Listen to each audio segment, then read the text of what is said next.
Sobre el amor, sí, pero también sobre cómo percibimos a los demás y, bueno, sobre qué pasa cuando la confianza se rompe en mil pedazos. ¿Se puede pegar de nuevo?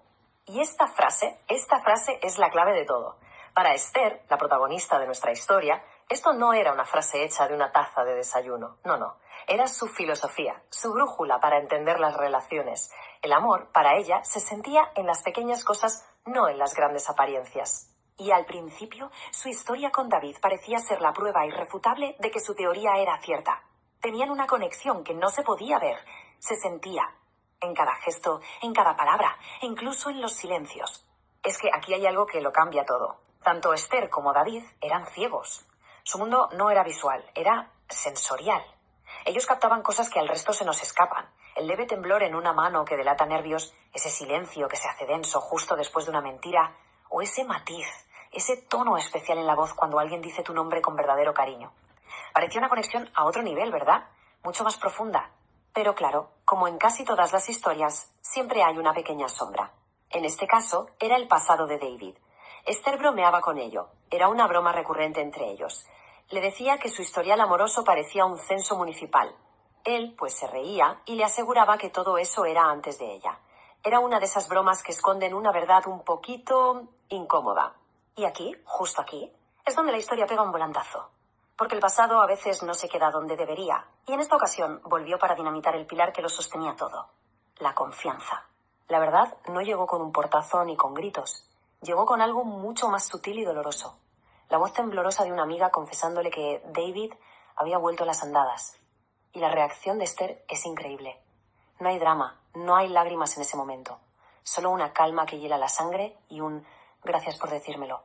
Nada más. Cuando se vieron por la tarde, la frase fue directa, corta, contundente. David, he terminado contigo. 4 palabras.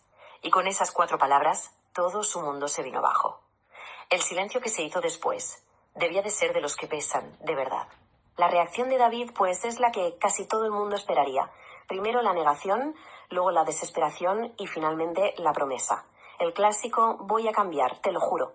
Un intento a la desesperada por reescribir el final de la historia en directo. Uf, pero es que la respuesta de Esther es demoledora. Y es para mí el corazón de toda la historia. La fidelidad no se promete después, se demuestra antes. Para ella, la confianza no es algo que se arregla con una promesa de futuro. Es algo que se tendría que haber cuidado en el presente. Y con esa frase, ¡zas!, se acabó la conversación. Pero que una relación termine no significa que la historia se acabe. Ni mucho menos. Ahora empieza lo que yo llamo la fase del eco, de la ausencia. Con David intentando recuperarla a toda costa. Y Esther, bueno, Esther intentando aprender a vivir sin él. David despliega toda la artillería de la reconquista. Ya sabéis, flores, bombones, cartas muy sinceras, eso sí, pero que apelaban constantemente a la nostalgia, a lo que fueron. Estaba intentando reconstruir su puente con los ladrillos de su pasado. Pero lo más fascinante es la lucidez de Esther. Reconocía que las palabras de David eran bonitas, claro, pero para sus adentros pensaba esto. Era plenamente consciente de que había un abismo enorme entre lo que se escribe en un papel y lo que se hace en la vida real.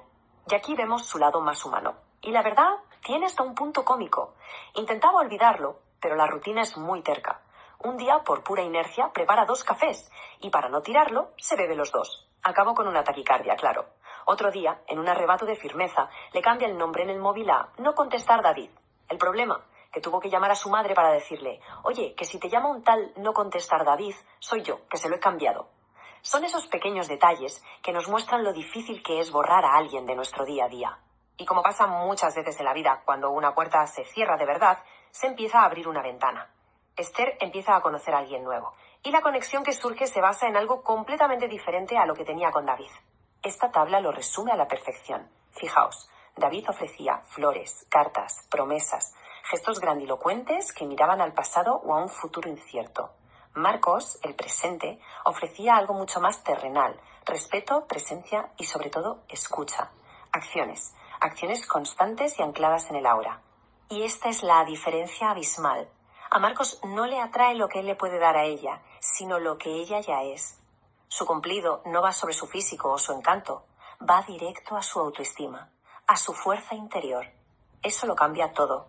Y con esto llegamos al momento culminante. el encuentro final, el instante en que el pasado y el presente de Esther se cruzan y una puerta se cierra ya para no volver a abrirse nunca más. David los ve juntos y en un último intento se acerca. Su pregunta es un disparo, un ruego desesperado. ¿Lo quieres? Está buscando una grieta, una duda, una última esperanza a la que aferrarse. La respuesta de Esther es que es simplemente magistral. No dice sí ni no, va mucho más allá. Redefine la pregunta entera.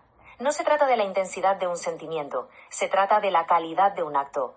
Me quiere bien. Y ese bien lo contiene todo. Es una declaración que zanja cualquier debate. Y en ese preciso instante, Esther se da cuenta de algo fundamental sobre sí misma. Entiende que su decisión no es un enfado pasajero, no. Es una elección consciente, basada en el autorrespeto. Y una vez que se toma esa decisión, todos esos grandes gestos del pasado, las flores, las cartas, pierden completamente su poder. Se vuelven irrelevantes. Entonces, ¿con qué nos quedamos de toda esta historia? ¿Cuál es la lección de fondo? Pues creo que se puede resumir en dos ideas muy potentes. La primera es esta. El amor es increíblemente elástico, puede perdonar un error, un tropiezo, un mal día, pero tiene muy poca paciencia con los hábitos, con esos patrones de comportamiento que se repiten una y otra vez y que en el fondo demuestran una falta de respeto. Y la segunda, y quizá la más importante, es esta. Cuando una persona, como Esther, cierra una puerta no desde el odio o el rencor, sino desde la dignidad, desde el amor propio, esa puerta se sella. Y da igual lo apasionado que fuera el pasado, ya no existe una llave que pueda volver a abrirla. Así que la historia nos deja con esta pregunta flotando en el aire para que pensemos, ¿qué es lo que mide de verdad el valor de una relación? ¿La intensidad de la pasión en los buenos momentos o la constancia del respeto que se demuestra día a día, sobre todo en los malos? Ahí queda eso. Servicios en grabación de la